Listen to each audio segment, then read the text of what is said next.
Yes, this is the fifth part of lesson number 3, class 8th, history. There were up to this we have read in the previous one video how was indigo cultivated. Now we are going to start with the problems with the niche cultivation. हमने पढ़ा था ना यहाँ पे कि दो तरह से इंडिगो कल्टीवेशन में सिस्टम शुरू हुए, दो मेन, एक निज और एक अरेवती सिस्टम. अब निज कल्टीवेशन में उनको बहुत सी प्रॉब्लम्स जो थी वो आई. जो प्लांटर्स थे उन्होंने क्या क्या डिफ़िकल्टीज़ को फेस किया, ये यहाँ पे दी गई हैं कि कौन कौन सी इनको प्रॉब्लम्स यहाँ पर आई. Planters found it difficult to expand the area under निज कल्टीवेशन. वो कल्टीवेशन के लिए एक्सपैंड नहीं कर पा रहे थे क्योंकि कल्टीवेशन के लिए चाहिए था फर्टाइल लैंड. तो फर्टाइल लैंड में डेंसली पॉपुलेटेड एरिया हो चुके थे वो वहाँ पे. अब वहाँ पर क्या था, बहुत छोटे छोटे स्कैटर्ड प्लॉट्स पड़े हुए थे लैंड के ऊपर. लेकिन प्लांटर्स को क्या चाहिए था, एक large area in compact blocks to cultivate indigo in plantation. उनको एक बड़ी जगह चाहिए थी but it was not possible. अब कहाँ से वो ये जगह ले सकते हैं. They attempted to lease in the land around the indigo. अब यहाँ पे क्या हुआ, where could they get such land from, कहाँ से अब उनको ये मिले. क्योंकि वो चाहते थे कि जो लैंड उनको मिले वो इंडिगो फैक्ट्री के नज़दीक मिले. अब वहाँ से क्या था, वो पीजेंट्स को वहाँ से एविक्ट करना चाहते थे कि उस एरिया से. इसके लिए उनको हमेशा this always led to conflicts and tension. उनको कन्फ्लिक्ट्स देता था, उनको टेंशन्स देता था. कन्फ्लिक्ट्स मतलब आपस में उनमें मतभेद से पैदा हो जाते थे. नो वो लेबर इजी. अब यहाँ पर ये भी इजी नहीं था कि हाँ लेबर को वहाँ से मोबिलाइज़ किया जाए क्योंकि कहीं दूर भेज दिया जाए. क्योंकि लार्ज प्लांटेशन के लिए हमें नंबर ऑफ़ हैंड्स की ज़रूरत पड़ती है ऑपरेट करने के लिए, मींस बड़ी लेबर की ज़रूरत पड़ती है. पर लेबर अगर दूर चली जाएगी तो वहाँ पे वो काम नहीं हो सकता था. लेकिन दूसरी प्रॉब्लम जो आई, सेकंड एक और प्रॉब्लम आई कि जब इनको निज कल्टीवेशन के लिए, इंडिगो कल्टीवेशन के लिए ज़रूरत होती थी पीजेंट्स की, तब पीजेंट जो थे वो राइस कल्टीवेशन में बिज़ी होते थे. तब वो राइस कल्टीवेशन में उसी टाइम पीरियड में राइस कल्टीवेट होते थे और उसी टाइम पीरियड में इंडिगो के लिए उन्हें लेबर की ज़रूरत होती थी प्लांटर्स को. But it was not easy. अब एक और प्रॉब्लम उनको आई कि जो निज कल्टीवेशन था उसमें उनको प्लाउज एंड बुलक्स की जो ज़रूरत पड़ती थी. एक बीघे के लिए 2 प्लाउज की ज़रूरत पड़ती थी. इट मीन्स अगर एक प्लांटर के पास 1000 बीघाज है तो उसे 2000 प्लाउज की भी ज़रूरत पड़ेगी ना. तो इसके ऊपर इनको मेंटेन करना, इनको परचेज़ करना, इन्वेस्ट करना, बहुत ज़्यादा उनको खर्चा पड़ता था इस चीज़ का. तो ये भी पॉसिबल नहीं था कि हाँ प्लाउज एंड जो बुलॉक्स थे वो इजीली उनको मिल जाएं क्योंकि राइस फील्ड में बिज़ी होने के कारण लेबर्स थे जो वो उनका ये सारी चीज़ें भी वहाँ पर बिज़ी होती थी. तो इस तरह से इंडिगो प्लांटेटर्स को इनकी ज़रूरत पड़ती थी लेकिन वो इसको अरेंज नहीं कर पाते थे. अब क्या हुआ, till the late 19th century planters were therefore reluctant to expand the area under niche cultivation. अब 19th century में लगभग जब काफ़ी 19th सेंचुरी निकल गई तो क्या हुआ कि जो निज कल्टीवेशन के लिए जो प्लांटर्स थे वो अब लैंड एक्सटेंड करने के लिए रेल्यूकेंट हो गए, मतलब अनविलिंग हो गए कि अब कैसे लैंड को किया जाए, छोड़ो इस चीज़ को. अब क्या हुआ, less than 25% of the land producing indigo was under this system. The rest was under the alternative method mode of cultivation the ryoti system. अब क्या हुआ, 25% ओनली जो लैंड थी वो प्रोड्यूस करने लगी इंडिगो और बाकी कौन से मेथड में चेंज होगी, वो रियोती सिस्टम में. रियोती सिस्टम क्या है, रियोती सिस्टम हम पढ़ेंगे indigo on the land of ryots की. हाँ जो इंडिगो अब है रियोत सिस्टम में किस तरह से इस ज़मीन के ऊपर होती थी. अब यहाँ पर क्या होता था, प्लांटर्स फोर्सफुली रियोत्स से साइन करवाते थे कॉन्ट्रैक्ट एंड एग्रीमेंट जिसे सट्टा कहा जाता था. वो प्रेशराइज करते थे विलेज के हेडमैन को और उससे कॉन्ट्रैक्ट साइन करवाते थे on the behalf of the ryots और उसको कैश एडवांस में दे दिया जाता था प्लांटर्स के द्वारा, जिसका लो रेट पर इंटरेस्ट डिसाइड किया जाता था किसके लिए, इंडिगो को प्रोड्यूस करने के लिए. but the loan committed by the riot to cultivating indigo on at least 25% of the area under his holding। अब लेकिन क्या था कि लोन क्या कमिट किया गया कि रियोट जो उसके ऊपर कल्टीवेट करेगा उसको 25% एरिया का ही जो वो मिलेगा हिस्सा, जो जिसके ऊपर वो कल्टीवेट कर रहा है, जितनी उसने जगह ज़मीन जो उसने कल्टीवेट की है इंडिको के लिए उसका सिर्फ 25% ही उसे मिलेगा। The planters provide the seeds. Planters क्या करते थे, उन्हें सीड्स प्रोवाइड करते थे, drill and the drill provide करते थे। वाइल द कल्टिवेटर्स वो मिट्टी तैयार करते थे, बीज को बोते थे एंड क्रॉप को लुक आफ्टर करते थे।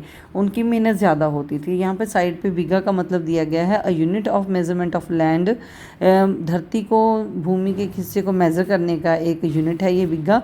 Before British rule the size of this area varied in Bengal. The British standardized it to about 1/3 of an acre. Acre का 1/3 हिस्सा जो होता था उसको बिग्गा बोला जाता था। Okay, turn next page. अब यहाँ पे आ गया कि क्या हुआ कि जब जो फसल थी प्लांटर्स को डिलीवर करने के बाद, पकी हुई फसल को जब प्लांटर्स को डिलीवर हो गई, अब एक नया लोन उनको रियॉट्स को दे दिया जाता था। अब ये साइकिल एक शुरू हो गया, एक सर्कल शुरू हो गया कि फसल पकने के बाद उनको फिर से लोन दे दिया गया। अब लोन लेके वो फसल करेंगे, खेती करेंगे, ठीक है। तो इस तरह से पीजेंट्स को क्या हुआ, उनको ये हुआ कि ये तो लोन में धंसते ही चले जा रहे हैं, ये अच्छा सिस्टम नहीं है, इट्स वेरी हार्श सिस्टम। तो अब इन्होंने क्या किया, अब इन्होंने इसको कम पैदा करना शुरू कर दिया, इंडिको को जो लो लेवल पे प्रोड्यूस करना शुरू कर दिया। और उनको पता चल गया कि जो साइकिल ऑफ लोन्स है वो कभी ख़त्म नहीं होगा, तो इससे और प्रॉब्लम्स खड़ी हो गई। अब क्या हुआ कि the planters usually insisted the Indigo be cultivated on the best soil. जो प्लांटर्स को क्या पता चला चाहिए था कि जो इंडिगो है वो किसके ऊपर होगी, वेस्ट मिट्टी के ऊपर होगी, और इसकी जो रूट्स हैं वो बहुत ज़्यादा एग्जॉस्टेड द सॉइल रैपिडली। तो जो मिट्टी के अंदर तक चली जाती हैं, जिससे जो मिट्टी की फर्टाइल वैल्यू है, फर्टिलिटी है, वो वैसे ही कम हो जाती है, जो कि फिर राइस को पैदा करने के योग्य नहीं रहती है सॉइल जो है। तो इस तरह से राइस कल्टीवेशन के लिए ये काफ़ी ज़्यादा पेनफुल था कि अगर इंडिगो की खेती की जाती है तो जो फार्मर्स थे वो राइस कल्टीवेट नहीं कर सकते थे, उसकी कल्टीवेशन नहीं कर सकते थे। तब इसके बाद क्या हुआ, अब जो लोगों के बीच में जो रोष पैदा हो गया, अब इसको देखते देखते क्या हो गया, एक रेबिलियन आया जिसे ब्लू रेबिलियन कहा गया। The blue rebellion and after. Blue rebellion क्या था और उसके बाद का क्या था। अब रेबिलियन क्या होता है, सबसे पहले रेबिलियन होता है कि a violent action organised by a group of people try to change political system. एक ऐसा एक्शन जो कि कुछ वायलेंट पीपल के द्वारा लिया जाता है, एक ऐसा एक्शन जो पॉलिटिकल सिस्टम को चेंज करना चाहते हैं। अब ये कब हुआ, in March 1859 thousands of ryots in Bengal refuse to grow indigo. अब इन्होंने एक रेबिलियन स्प्रेड कर दिया, यहाँ पे ग्रुप हो गया ना इकट्ठा। तो रियॉट्स रिफ्यूज टू पे रेंट। अब इन्होंने रेंट देने के लिए प्लांटर्स को मना कर दिया। इन्होंने इंडिगो फैक्ट्री के ऊपर अटैक कर दिया अपनी आर्म के साथ, जैसे स्वॉर्ड होगी, स्फीयर होगी, बो होगी, एरो होगी, इन चीज़ों के साथ। यहाँ तक कि लेडीज़ जो थी, अकेले जेंट्स नहीं, लेडीज़ भी इस फाइट में उनके साथ थी। उन्होंने भी अपने किचन की जो इम्प्लीमेंट्स थी ना, जैसे pots, pan, other implements of the kitchen, इनको अपने हथियार के रूप में यूज़ किया। और जो भी प्लांटर्स के लिए काम करने लगा उसका सोशली बॉयकॉट होने लगा। And the gomasthas agent of planters, जो कि गमाथास जो थे वो थे एजेंट्स ऑफ प्लांटर्स, इनका भी बॉयकॉट होने लगा। Who came to collect rent, जो कि रेंट कलेक्ट करने के लिए आते थे। गुमास्थस कौन थे, जो रेंट कलेक्ट करने के लिए आते थे, एजेंट ऑफ प्लांटर्स। ओके, उनको मारकर भगाने लगे लोग। अब क्या हुआ, रियॉट्स स्वोर, इन्होंने कसम खा ली कि अब इंडिगो को पैदा करने के लिए, इंडिगो की फसल के लिए नो लॉन्गर टेक, कि अब वो एडवांस नहीं लेंगे। और जो लठियाल्स होते थे जो प्लांटर्स के, अब उनसे नहीं डरेंगे, उनका सामना करेंगे। लठियाल्स कौन थे? जो अपने साथ बड़ी बड़ी लाठियाँ लेकर रखते थे, स्ट्रॉन्ग मैन जो प्लांटर्स के द्वारा मेंटेन किए जाते थे, जो उनको रेंट नहीं देता था उनको मारने के लिए। अब लोगों ने इकट्ठे होकर उनको भी उनका सामना करने की भी तैयारी कर ली। अब लोगों के बीच में लोगों ने क्यों डिसाइड किया? इतनी देर पहले वो चुप क्यों रहे? ये रिबेल क्यों आया? तो ये बहुत सारे क्वेश्चंस पैदा होते हैं, लेकिन ऐसा नहीं है। ये जो इंडिगो सिस्टम था वो इंटेंसली बहुत ऑप्रेसिव था, लेकिन ऐसा भी नहीं है कि जो बंदा ऑप्रेस्ड हो जाए वो हर बंदा जो है उसके ऑप्रेस होने पर एक रेबेलियन पैदा होगा। ऐसा भी नहीं है कि कोई ना कोई वायलेंट मतलब एक तरह से समाज में जो है वायलेंट माहौल बन जाएगा, ऐसा भी नहीं है, लेकिन कई बार ऐसा हो जाता है। तो जो कि अब 1859 में हो गया था। In 1859 the indigo ryots felt that they had the support of the local zamindars. उनको ये लगा कि उनको लोकल जमींदार्स जो हैं वो उनकी वो करेंगे। Village headman in their rebellion against the planters. जो हेडमैन है वो प्लांटर्स के अगेंस्ट खड़ा होगा। But in many villages headman who had been forced to sign indigo contractors mobilized the indigo peasants and fought pitched battles with the lathiyals. इन्होंने लठियाल्स के साथ लड़ाइयाँ लड़नी शुरू कर दी, जिनको कॉन्ट्रैक्ट ज़बरदस्ती साइन करने के लिए बोला जाता था। अब जमींदार जो हैं वो अब अप्रसन्न थे with the increasing power of the planters, कि जिनकी प्लांटर्स की पावर बढ़ती जा रही थी उसको देखकर। ठीक है।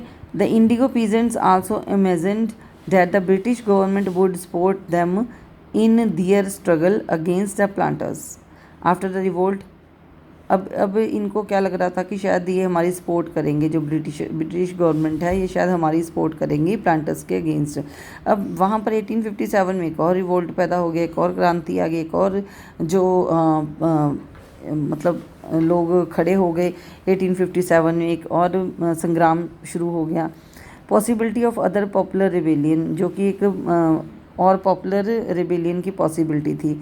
When the news spread of simmering revolt in the Indigo district, तब यहाँ पर क्या हुआ, लेफ्टिनेंट गवर्नर ने विंटर सीज़न में इस रीजन का जो है दौरा किया। तो उसके बाद ये बोला गया कि हाँ बारासत में कि जो एस्थे एडन ने एक नोटिस इशू किया कि अब जो इंडिगो कॉन्ट्रैक्टर्स जो हैं वो कंपेल नहीं किए, ryot would not be compelled to accept indigo contracts. लेकिन जो क्वीन विक्टोरिया थी उसने कुछ उसकी वर्डिंग थोड़ी चेंज होगी। उसने बोला कि इंडिगो नीड नो बी सोन, जहाँ कि एडन इसको ख़त्म करना चाहता था, किसानों को शांत करना चाहता था, लेकिन इसने एक गलत मोड़ ले लिया उसकी वर्डिंग को गलत समझने के कारण, किसकी, क्वीन विक्टोरिया की। तो क्या हुआ, अब रेबेलियन स्प्रेड होने लगा बुरी तरह से। अब इस रेबिलियन को लेकर जो ब्रिटिशर्स थे वो बहुत ज़्यादा वरीड हो गए। इन्होंने एक इंडिगो कमीशन बिठाया जिसमें ये बोला गया कि अब इंडिगो कल्टीवेशन को ख़त्म कर दिया जाएगा, लेकिन जो कॉन्ट्रैक्ट्स पहले साइन किए गए इनको ख़त्म किया जाएगा और नया कोई भी शुरू नहीं किया जाएगा। अब after the revolt indigo production collapse in Bengal. अब बंगाल में कोलैप्स होने लगा। जब रिवोल्ट आया तो इंडिगो प्रोडक्शन जो बंगाल में था वो पूरी तरह से कोलैप्स हो गया। अब प्लांटर्स ने अपने आप को इस ऑपरेशन के लिए कहाँ, बिहार में शिफ्ट कर दिया। Discovery of synthetic dyes in the late 19th century their business was severely affected. इनका सेवरली अफेक्टेड हो गया, but yet they manage to expand production. इन्होंने फिर भी प्रोडक्शन को एक्सपैंड करने में काफ़ी मैनेज किया। और जब महात्मा गांधी वापस आए साउथ अफ्रीका से तो पीजेंट्स ने उनको परसुएट किया कि वो चंपारण जाएं और वहाँ पर जाकर इंडिगो कल्टीवेटर्स को देखें। महात्मा गांधी ने वहाँ पर विज़िट किया 1917 में और marked the beginning of the Champaran movement against the indigo planters. तो यहाँ पर ये मूवमेंट शुरू हुआ 1917 में, जो कि इंडिगो प्लांटर्स को साथ लेकर के अगेंस्ट इन्होंने शुरू किया। तो इस लेसन में हमने बहुत सी चीज़ें पढ़ी हैं, बहुत कि किस तरह से जो क्रॉप्स पैदा होने लगी, किस तरह से मालवाड़ी सिस्टम आया, किस तरह से फिर इंडिगो की खेती में प्रॉब्लम्स आई, कैसे रियोट सिस्टम आया, किस तरह से जो है हमारे पास निज कल्टीवेशन आया, तो किस तरह से रेबेलियंस हुए, तो ये सब हमने पढ़ा। अब ये वीडियो आप अच्छे से सुनो। The chapter is finished.